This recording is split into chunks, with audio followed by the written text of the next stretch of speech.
Hey guys, welcome back to the channel. It's Maverick here with episode 2 of Osamake. So, anyways, in the last episode, I gave like a ton of information in regards to what I know about this series. Well, mostly the cast for the series and whatnot. But, hey, after getting into the actual episode, it's really quite entertaining, I feel.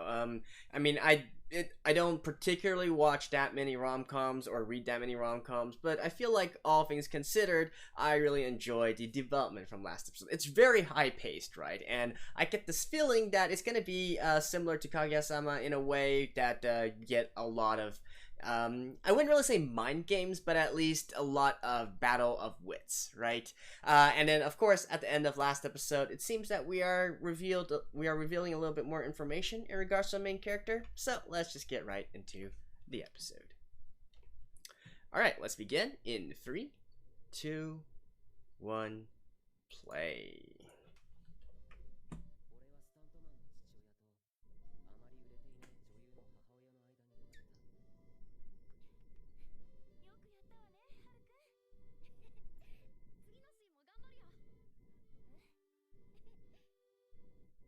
That's mom?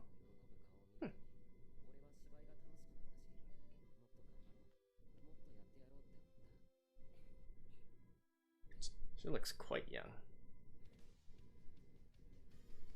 Alright. Opening.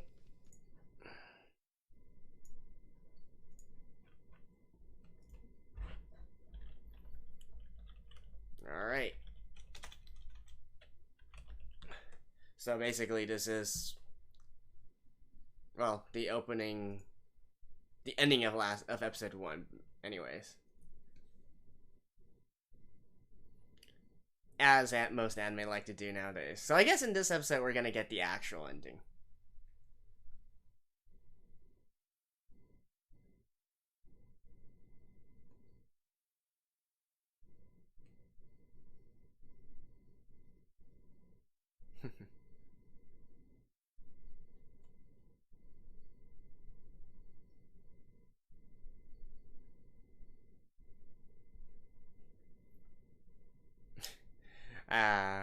The the animation. I mean, I can't be the only one who still feels like, a lot of the actions of the characters, right?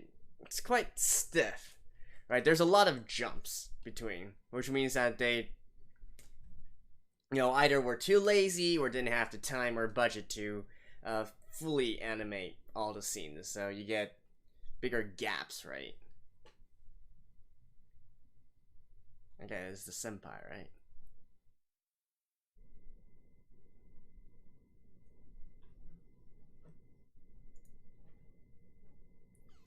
Really?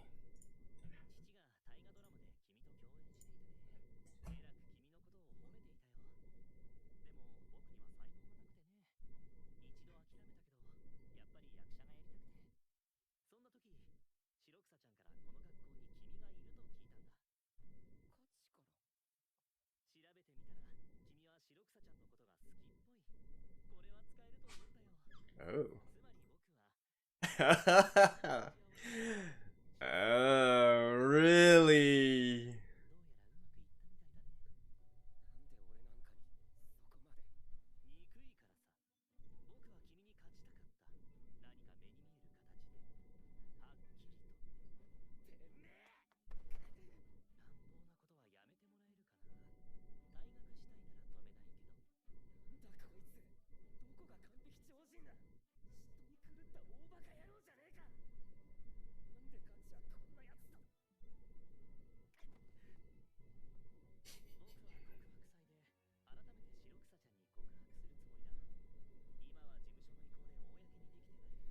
Oh. Really? Make it public, eh?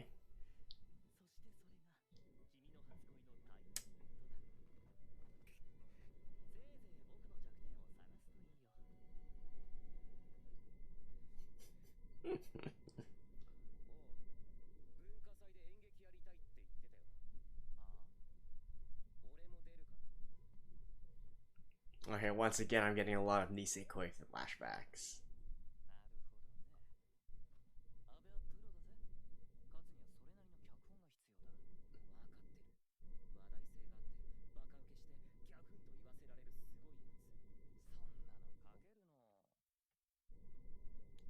Shirokase.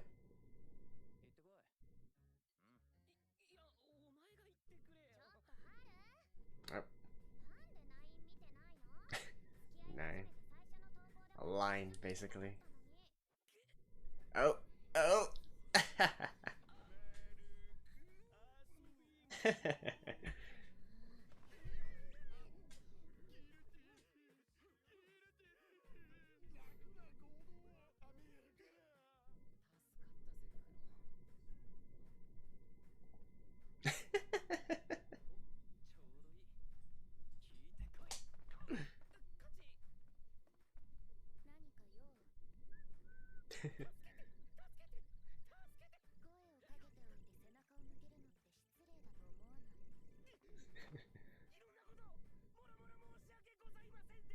For what?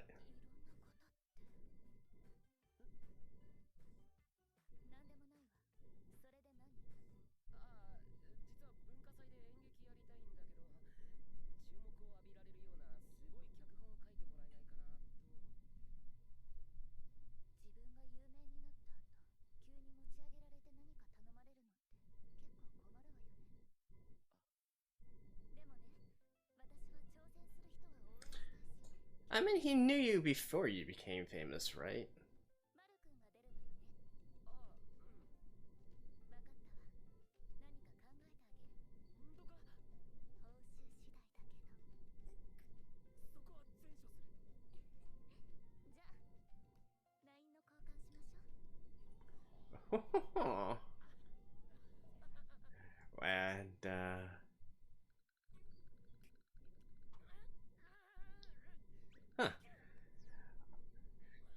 And huh. I'm surprised that Kuro didn't have anything to comment on that situation.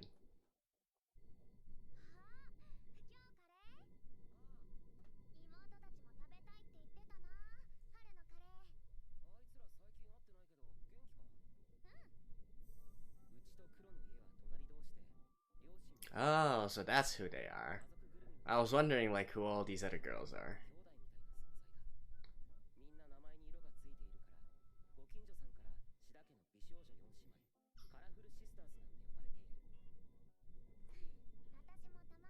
I mean, Kachi has color in her names as well. And the third main heroine, Momo, also has color in her name.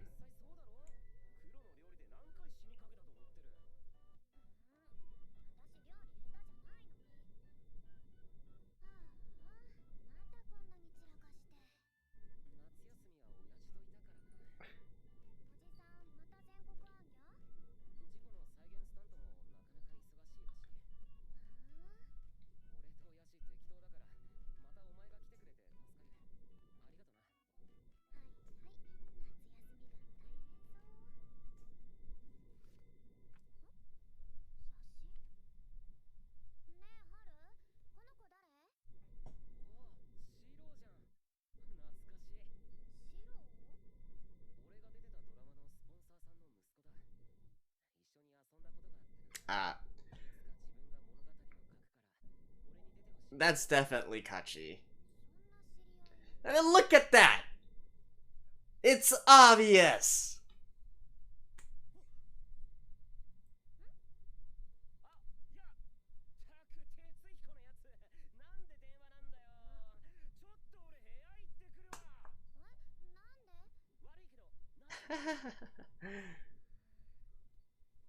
She knows.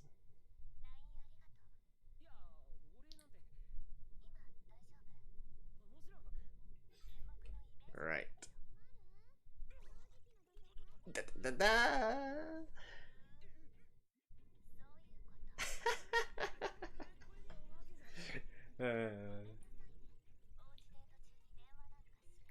Hey, come on, you're dating someone else's now. All's fair, right?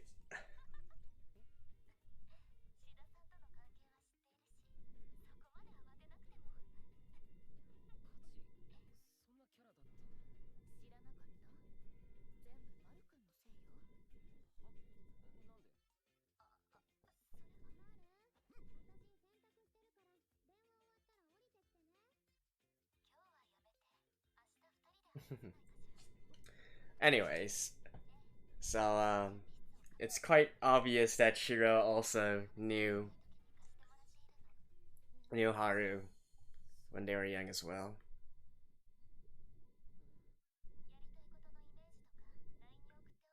And that hence the title of this anime, right? Of this work. Osananajimi ga zettai ni makenai. The childhood friend cannot lose.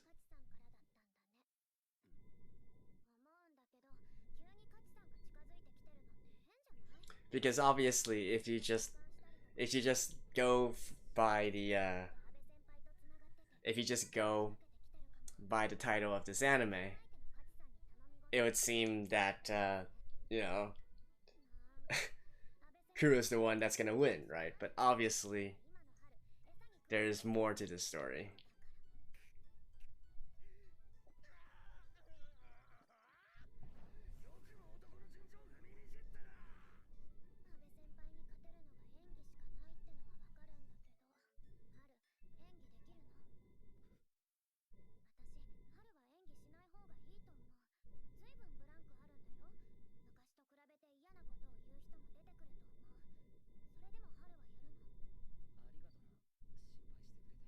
Bash.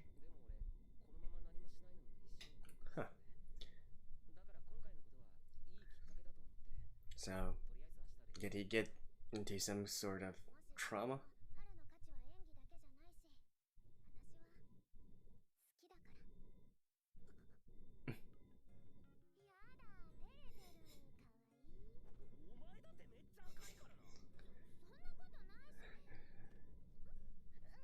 This is such an interesting relationship here.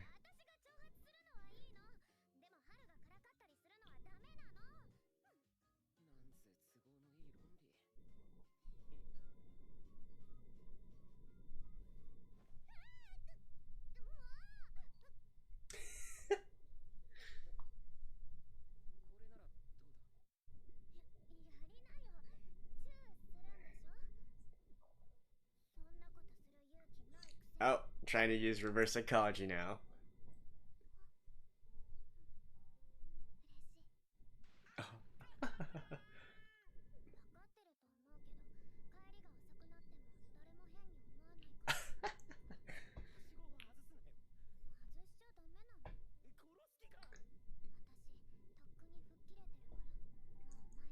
Dang.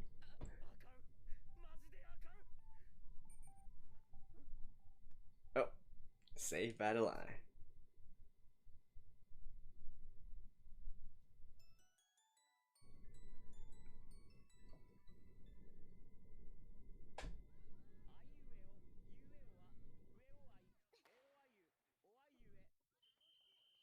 Mm-hmm.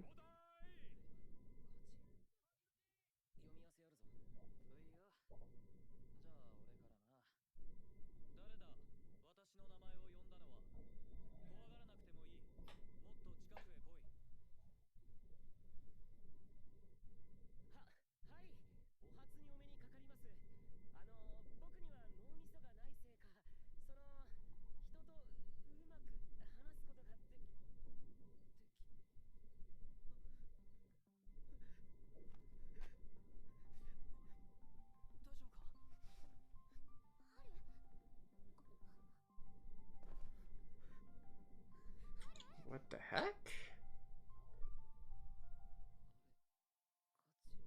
What kind of trauma did you have?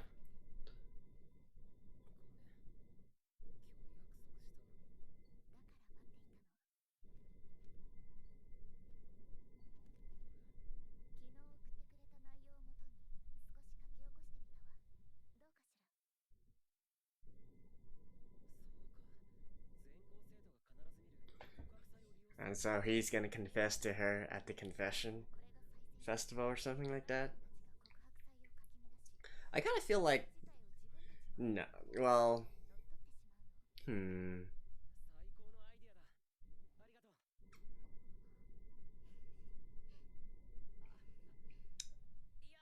I mean, it's quite obvious that Shiro likes him as well.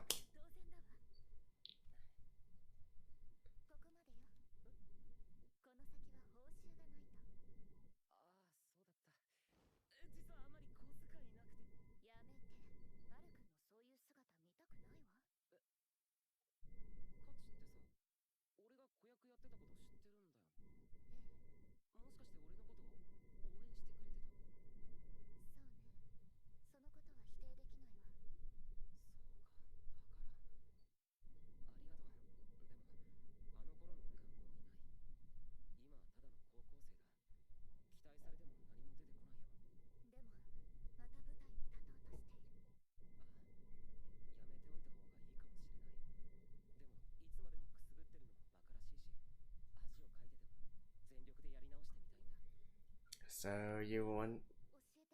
Thank you!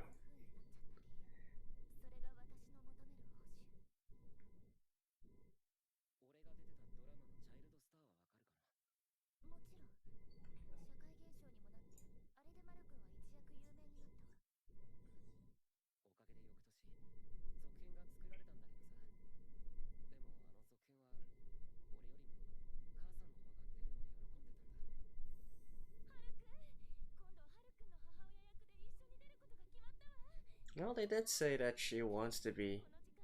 Yeah. She wants to be an actress.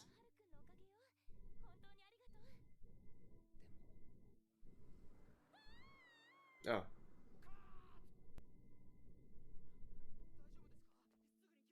What?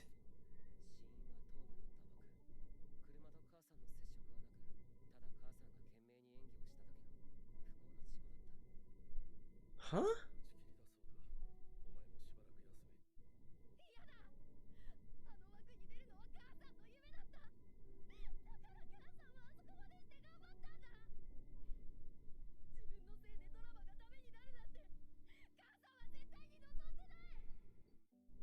How does that even...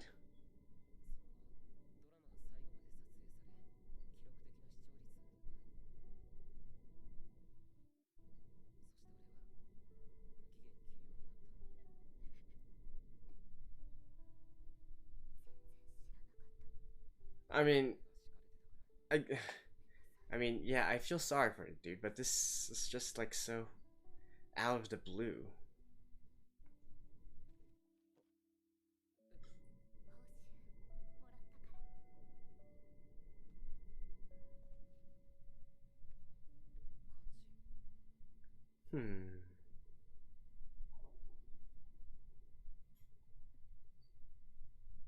Did you overhear everything?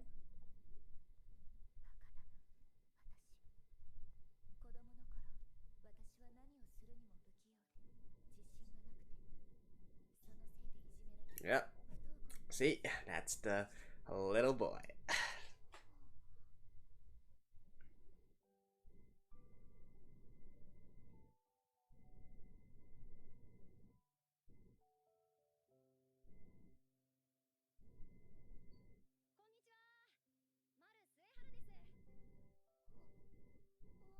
Wow.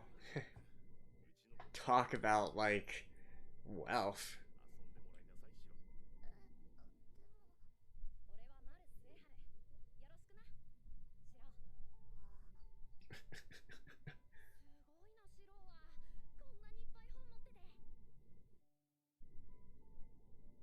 Right. So again, right, they are kind of childhood friends in a way, so that's why we have this entire childhood friend can't lose, because both her and Kuroha are childhood friends with Haru.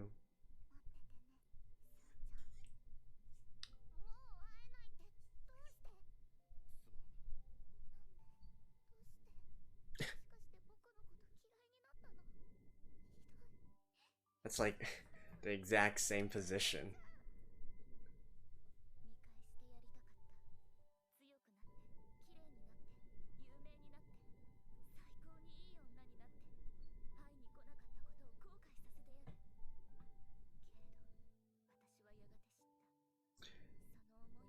That's good. So they're like the first loves of each other, but through some sort of twisted mechanism, for the sake of the drama, they can't be together right now.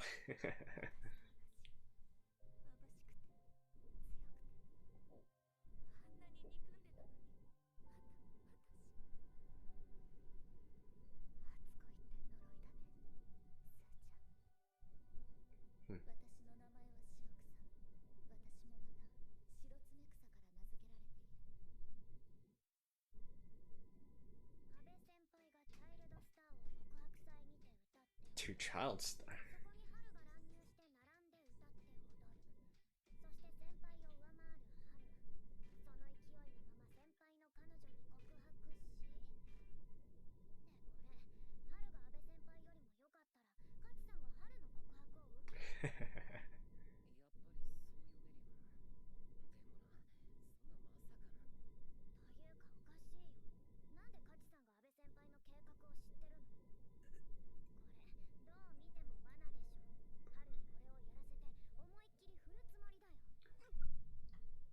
I mean, originally, I think that was the plan, right? Because she wanted to get back at him, right? Because of some misunderstanding.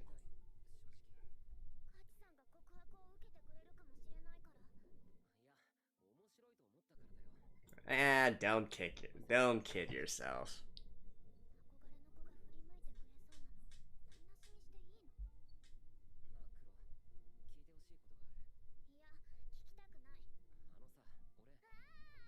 Ano-sa. uh...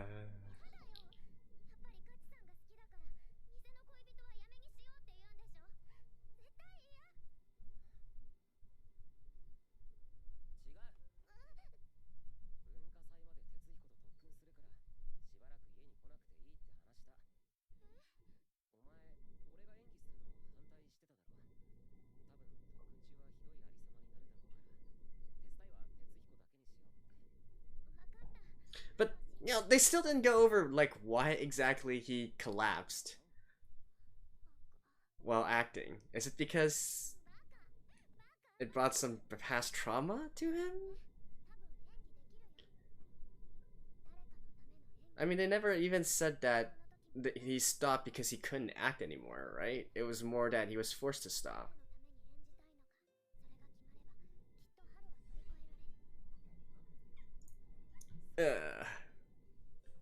Honestly, it's not really making a lot of sense, but oh well, it's entertaining.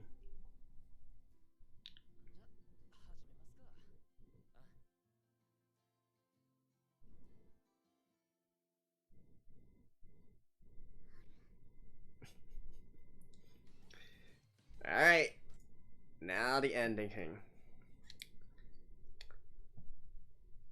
which is sang by Shiro and Kuro.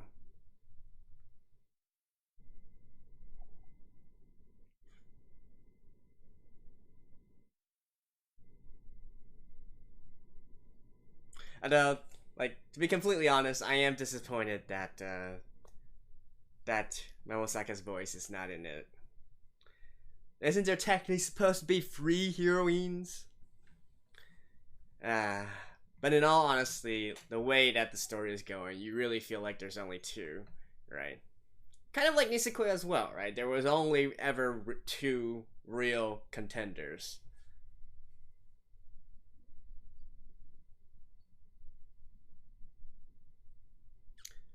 Tactical, can't predict ending song or something like that. I need to go back and look at that.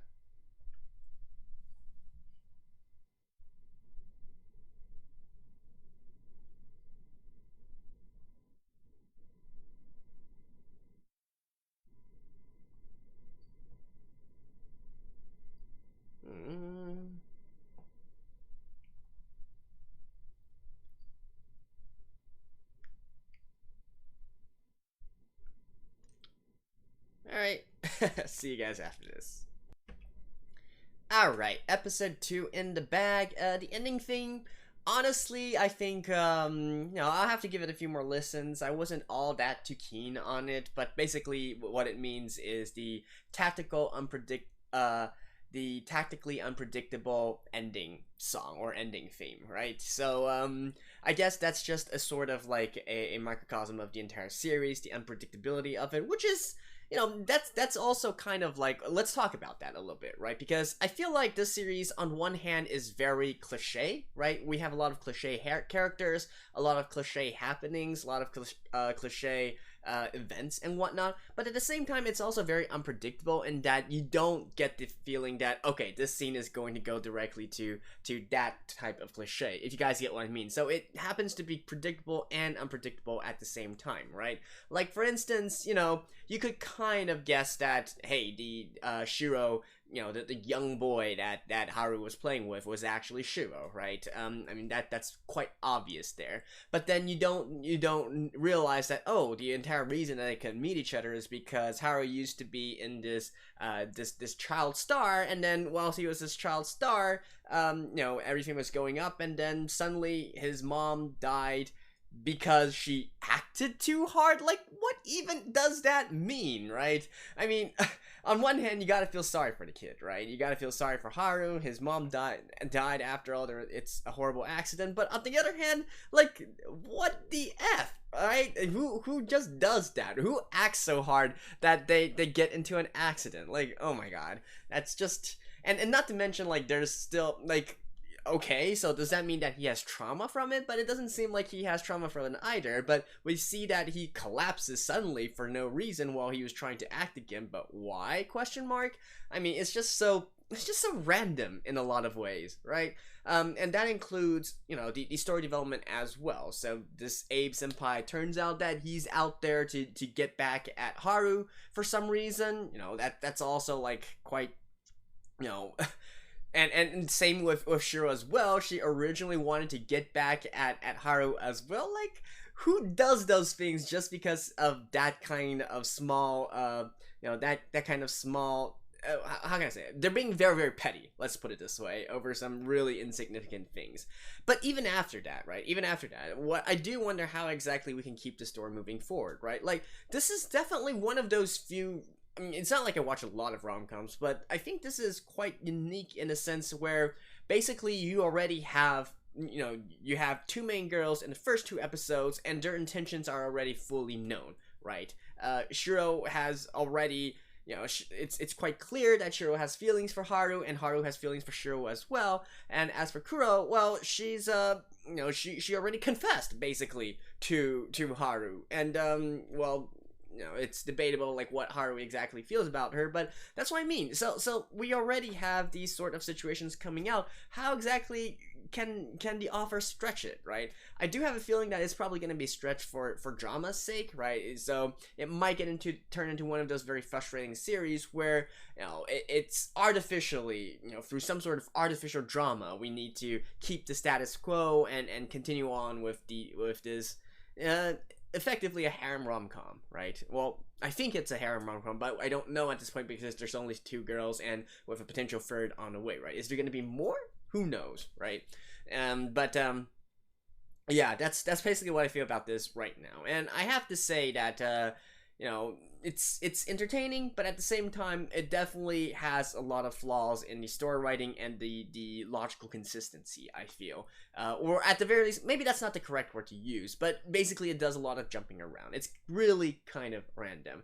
And of course, the animation of it is not exactly helping things, alright? So I think I've mentioned this in the first episode as well, and it's quite clear that they haven't been using, like, they haven't really fully drawn out all the scenes yet. You can see a lot of very jarring cuts and whatnot. What I was talking about at the very beginning of this episode as well, there are some actions that the characters make that feels like they basically, like, for instance, a hand, if you wave a hand, it's supposed to be like this kind, gradually you can see it in the middle, and it's more like guys get what I mean? Like, there's a lot of keyframes missing in the middle, and so that's causing a lot of this sort of juddering kind of feel to it. So what can I say, right? At this point though, still, we gotta believe that the story is continuing to be entertaining. And don't get me wrong, I do love the fact that they are each trying to play mind games with each other. They're trying to outsmart each other, or they simply, due to a lot of misunderstandings and whatnot, are really engaging in a lot of unnecessary unnecessary drama and unnecessary planning and all that. But that's, I guess, what actually makes this series fun, right? And obviously, I've talked at length already in the first episode about the similarities between the characters themselves and the voice actors and voice actresses. So at least to me, I still get a total kick out of that, even though, it's debatable whether that's a good thing or not, right? So anyways, that's it for this episode. Well, I can't wait to see, the third character, like Momo, finally get onto the scene and whatnot. No bias there. Well, who I'm kidding. Of course, there's a lot of bias there. But anyways, yeah, let's just see how exactly this develops, right? Because I'm still having a hard time wrapping my head around how exactly they are going to keep this continuously into a rom-com when so much has happened already and the feelings of most of the characters are already clear. So anyways, that's it for episode 2 of Osamake. Thank you guys. I'll see you guys next time. Bye-bye.